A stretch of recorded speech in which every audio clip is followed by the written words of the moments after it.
opère en Afrique de l'Ouest et dont le but premier est d'aider les organisations africaines, privées comme publiques, à être plus résilientes, c'est-à-dire à avoir les outils et les moyens nécessaires pour traverser les situations d'urgence ou de crise qui peuvent se présenter à elles dans le cadre de leur activité quotidienne.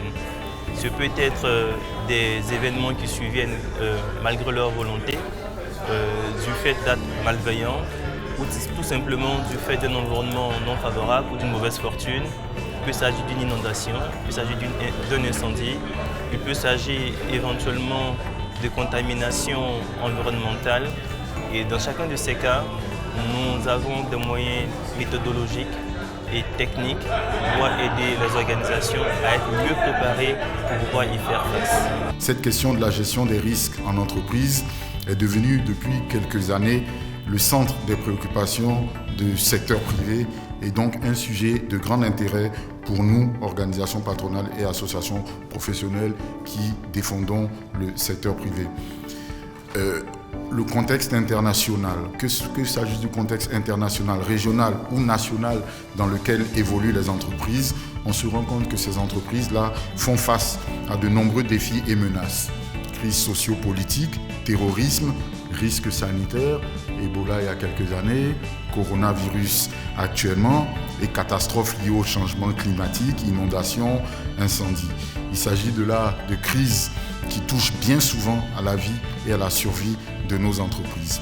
Alors les solutions que nous offrons trois groupes de formation aujourd'hui. La première formation qui pour nous est très importante, c'est la formation sur les fondamentaux pour la gestion de situations de crise et d'urgence que nous offrons à l'endroit des personnes qui ont la responsabilité justement de mener dans les entreprises et les organisations publiques et privées ce type d'activité. Ils apprendront la méthodologie pour le faire, ils auront les outils pour le faire et ils auront la possibilité donc de s'exercer à cela.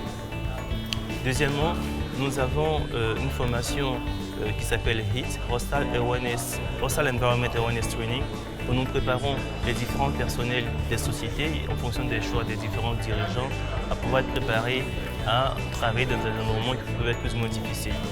Après, nous avons une troisième formation qui est le Defensive Driving Course pour aider les conducteurs de VIP et les conducteurs de personnes qui ont des conducteurs de transport à avoir une conduite prudente, mais au-delà, à avoir une conduite qui soit susceptible de pouvoir protéger la vie des personnes qu'elles ont en charge et ne pas prendre des risques qui sont insoupçonnés.